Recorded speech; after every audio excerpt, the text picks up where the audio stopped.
श्री ब्रजेश सिंह प्रिंसू जी, शाखा मंत्री doctor SP Singh ji, विधायक श्री अवधेश सिंह जी, डॉक्टर नीलकंठ तिवारी जी, जिला पंचायत अध्यक्ष श्रीमती पूनम मौर्य जी और आज के इस कार्यक्रम में उपस्थित अघोरेश्वर भगवान राम और इस परंपरा के सभी अनुयायीगण, श्रद्धालुजन, उपस्थित भाइयों बहनों, आज स्वामी विवेकानंद जी की पावन जयंती भी है।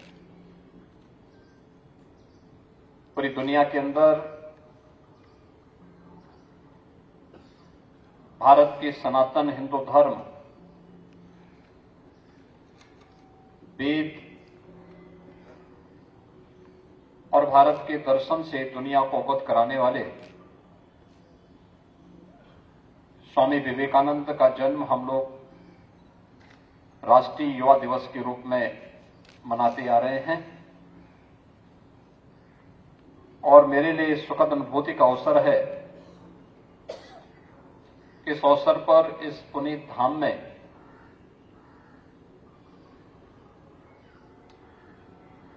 अघोरेश्वर बाबा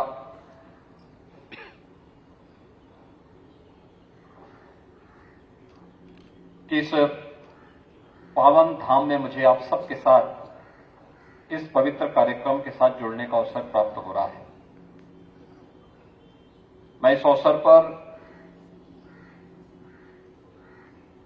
इस पूरे आयोजन के साथ जुड़े हुए सभी सदस्यों को, खासतौर पर बाबा शंभुराम जी को और उनके सभी भक्तों, अनुयायियों और इस परंपरा से जुड़े हुए सभी पदाधिकारियों को मैं सबसे पहले हृदय से धन्यवाद देता हूं कि सर्वेश्वरी समूह ने मुझे अघोरेश्वर बाबा राम की इस पवित्र साधना स्थली के साथ जुड़ने और इस पवित्र आयोजन के साथ मुझे इस कार्यक्रम में आप सबके साथ संवाद करने का एक अवसर दिया है। आज का दिन इसलिए भी महत्वपूर्ण है कि अघोरेश्वर भगवान राम की इस पवित्र परंपरा के साथ सदैव जिनका सानिध्य और आशीर्वाद प्राप्त हुआ था, ऐसे पूजनीय माता जी का कल महापरिनिर्वाण दिवस भी है और उसकी पूर्व संध्या पर भगवान राम की स्मृति में यह भव्य आयुष भवन, जो योग, आयुर्वेद और प्राकृतिक चिकित्सा का एक नया केंद्र बिंदु बनने जा रहा है, जो संपूर्ण आरोग्यता की गारंटी हम सबको दे सकता है, इसके इस भव्य उद्घाटन कार्यक्रम के साथ हम सबको जुड़ने का अवसर प्राप्त हुआ है। भाइयों बहनों, हम सब इस बात को जानते हैं कि भारत की शैव परंपरा में अघोर परंपरा एक साधना की एक ऐसी प्रकृति है जो अगर आध्यात्मिक दृष्टि से देखें तो इस जगत में रहते हुए भी परमात्मा के साथ संबंधों को जोड़ने और व्यवहारिक दृष्टिकोण से देखें तो समाज को जोड़ करके एक सामाजिक न्याय की अवधारणा को साकार करने का एक साक्षात उदाहरण प्रस्तुत करता है। अघोरेश्वर बाबा कीनाराम जी के द्वारा जिस अघोर परंपरा को एक नया जीवन दिया गया था, उस परंपरा को अग्रेसर भगवान राम ने एक नई ऊंचाइयां प्रदान की। और ये मेरे लिए सौभाग्य की बात है कि अग्रेसर बाबा कीनाराम की इस परंपरा से शैव परंपरा का न्यायी होने के नाते जुड़ने का अवसर तो हमें प्राप्त हुआ ही है, लेकिन उनकी जन्मभूमि पर जो एक मेडिकल कॉलेज आदरणीय प्रधानमंत्री जी की अनुकंपा से प्राप्त हुआ था, उसका नाम हम लोगों ने बाबा कीनाराम मेडिकल कॉलेज रखने और उनकी उस आध्यात्मिक विभूति को आज की आधुनिक मेडिकल साइंस के साथ जोड़ने का एक कार्यक्रम जनपद चंदौली के अंदर चल रहा है। मुझे भगवान राम के द्वारा स्थापित, उनके आशीर्वाद से स्थापित इन समूहों के साथ बहुत दिनों के साथ जुड़ने का अवसर प्राप्त हुआ है। काफी दिनों से मैं देखता रहा हूं कैसे पड़ाव में और उसके आसपास के क्षेत्र में दीन दुखियों के लिए, अपनों से ठुकराए गए लोगों के लिए, कुष्ठ रोगियों के लिए, निराश्रित बच्चों के लिए जिस प्रकार का उदाहरण सेवा का प्रस्तुत किया, अद्भुत है, अविस्मरणीय है, अनुकरणीय है। बाबा कीनाराम की परंपरा रही हो या भगवान अग्रेसर भगवान राम की परंपरा, उन्होंने समाज में किसी भी प्रकार के भेदभाव को जहां पूरी तरह दूर करने में अपना योगदान दिया, समता मूलक समाज के निर्माण के लिए सदैव अपना आशीर्वाद दिया, वहीं साथ ही साथ कोई भी अपने को निराशित न महसूस करे, उन सबको सहारा देने का काम भी किया। मातृशक्ति के प्रति कितने अनुपम विचार उनके हैं कि मातृशक्ति की कोई जाति नहीं होती और साक्षात देवी स्वरूप है। जिस समाज में और जिस परंपरा में इतना पवित्र भाव हो, स्वाभाविक रूप से, क्योंकि शिव और शक्ति के मिलन को ही वे प्रकृति का वास्तविक रूप मानते हैं और उससे अलग कल्पना भी नहीं की जा सकती है। और यह पवित्र परंपरा आज उसी का प्रतिनिधित्व कर रही है। आयुष का यह बड़ा सेंटर, मैंने अभी इस आयुर्वेद, योग और प्राकृतिक चिकित्सा के इस बड़े केंद्र को मैंने बाबा संभवराम जी के साथ जाकर के अवलोकन किया है। उद्घाटन के बाद मैंने देखा है, एक तरफ आयुष से जुड़ी हुई विभिन्न विधाओं की उपचार की सुविधा है, आयुर्वेद से, होम्योपैथ से, वहीं पंचकर्म और अन्य जो भी आयुर्वेद की वे पद्धतियां हैं, योग और प्राकृतिक चिकित्सा की पद्धतियां हैं, उन सबको समावेश करके यहां पर आयुष के एक अच्छे केंद्र के रूप में मां गंगा के तट पर इस स्थापित करके लोगों को आरोग्यता प्रदान करने का भी एक माध्यम आज यहां पर सर्वेश्वर समूह ने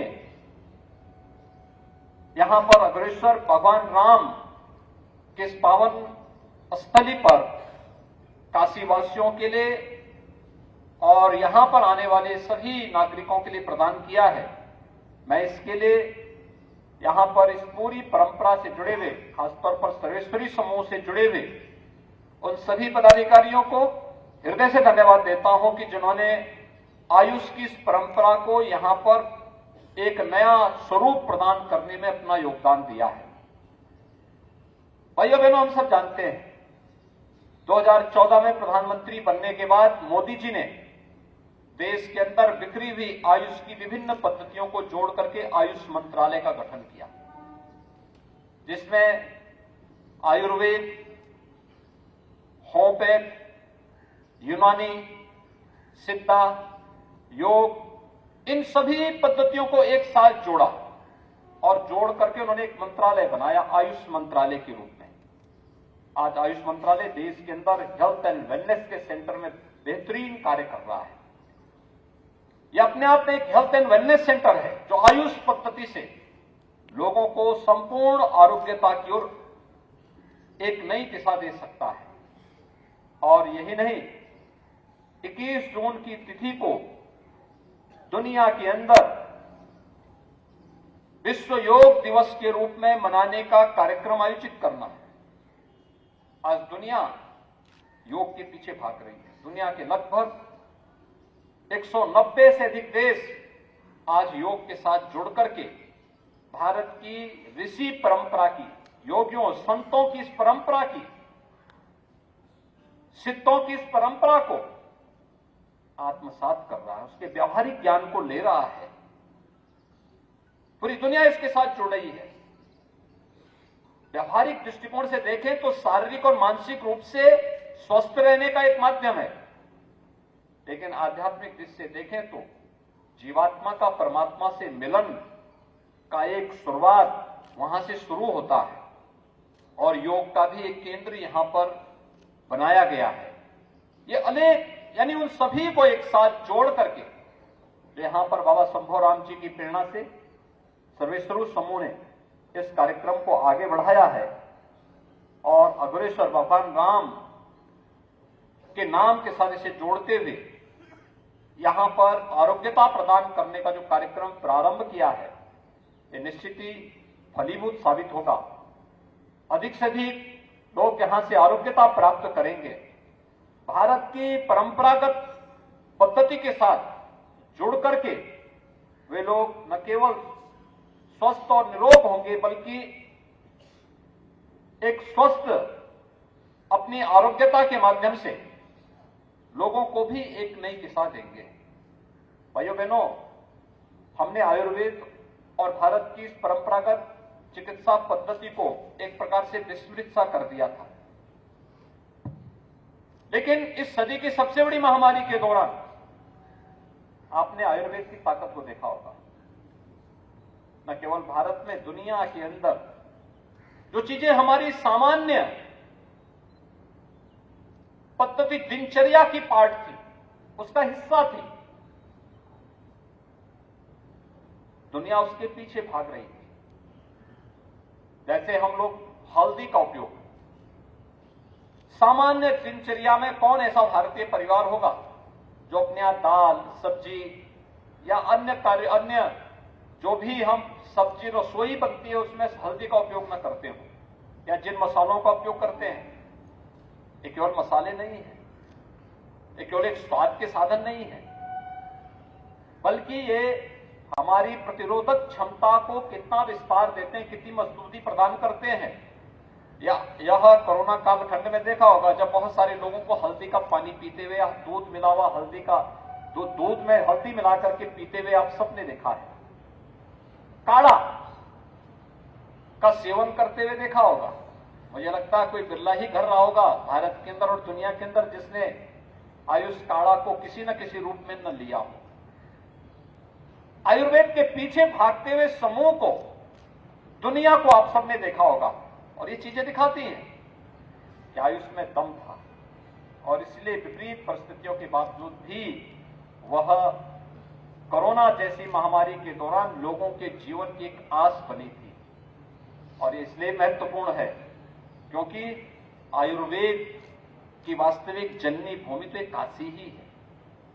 काशी से ही उसको एक नया रूप मिलना चाहिए। आज उसे यहां पर एक बार फिर से अग्रेसर भगवान राम आयुर्वेद, योग और प्राकृतिक चिकित्सा के इस केंद्र के माध्यम से पुनर्जीवन करने का काम यहां पर बाबा शंभोराम जी के सानिध्य में सर्वेश्वरू समूह उस कार्यक्रम को आगे बढ़ाने का कार्य कर रहा है।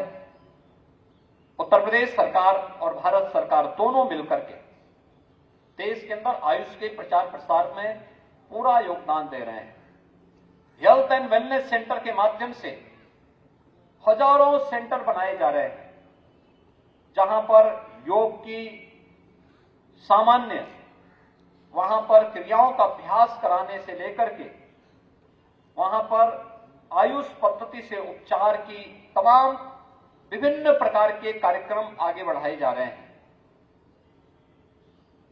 दोनों सरकारों ने मिलकर के ये डबल इंजन की सरकार मिलकर के जहां इस कार्यक्रम को तेजी के साथ आगे बढ़ाने के लिए प्रतिबद्ध है, वहीं अगर यहां पर धर्मार्थ संस्थाएं इन सभी कार्यक्रमों के साथ जुड़ती हैं तो यह इस कार्यक्रम को एक नई गति और एक नई ऊंचाई प्रदान करेगा ही।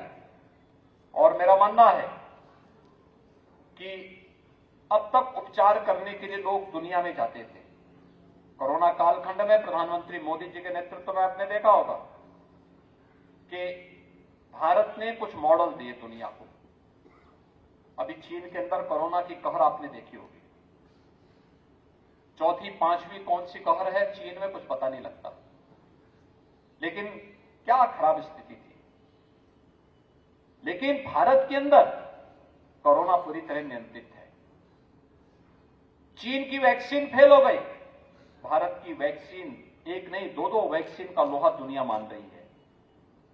और यही नहीं, दुनिया के अंदर कोरोना जैसी महामारी के दौरान सबसे कम मृत्यु दर अगर किसी देश में रही है और उसे सबसे अच्छे मॉडल किसी ने दिए हैं तो प्रधानमंत्री मोदी जी के नेतृत्व में भारत ने दुनिया को दिए हैं। यह भारत की ताकत है। हम इससे पहले सुनते थे कि उपचार कराने के लिए लोगों को दुनिया के अंदर, दुनिया के बड़े देशों में, विकसित देशों में जाना पड़ रहा है, लेकिन आयुष पद्धति भारत को हेल्थ टूरिज्म का एक नया हब बनाने की सामर्थ्य रखता है। और इस हेल्थ टूरिज्म के इस नए केंद्र के रूप में आयुष पद्धति अपने आप को तैयार कर सके, इसके लिए हम सबको तैयार होना होगा। और ये तो हम सब जानते हैं कि जहां स्वस्थ शरीर होगा वहीं स्वस्थ मस्तिष्क होगा, और जहां स्वस्थ मस्तिष्क होगा वहीं पर हम एक सशक्त और समर्थ राष्ट्र को आगे करने में सफल हो सकते हैं। और ये एक शुरुआत है, निश्चित ही इसमें सफलता प्रधानमंत्री मोदी जी के नेतृत्व में प्राप्त होगी। मैं एक बार फिर से अग्रेश्वर भगवान राम की स्मृति में आयोजित इस योग, आयुर्वेद और प्राकृतिक चिकित्सा के इस केंद्र के उद्घाटन के अवसर पर सर्वेश्वरी समूह को और बाबा संभवराम जी को हृदय से धन्यवाद देते हुए आप सबके प्रति अपनी शुभकामनाएं देता हूं। धन्यवाद। जय हिंद।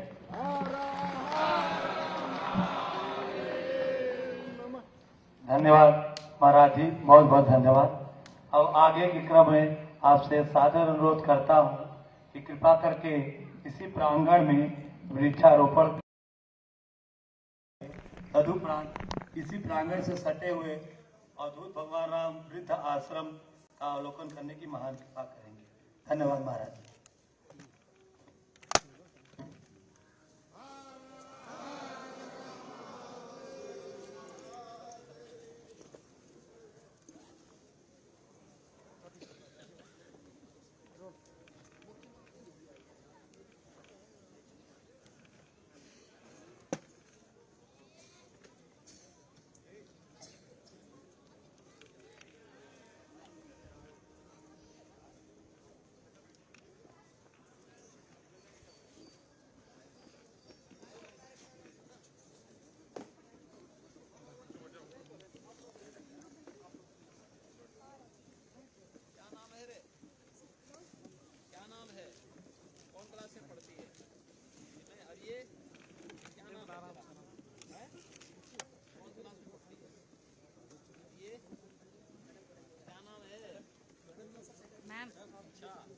इसका नाम क्या है? इसका नाम तो मंच पे आई थी ना, वही है ना, कोई और है? नहीं नहीं, वो समय खड़ी थी, इस समय बैठी है, वही है ना?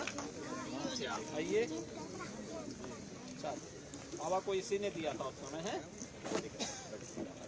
ये सब बच्चे यही पढ़ते हैं, सब लोग यही पढ़ते हैं। इसका नाम क्या है? रोज स्कूल जाती है कि कभी कभी? कभी कभी है कि रोज आती है?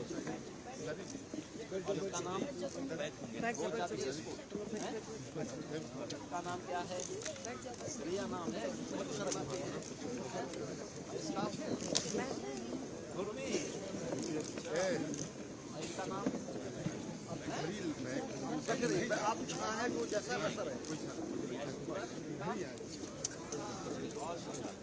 सब लोग मेहनत से पढ़ाई करो हैं, जा करके भी बच्चों को भी चोट न लगे। हाँ हाँ बैठ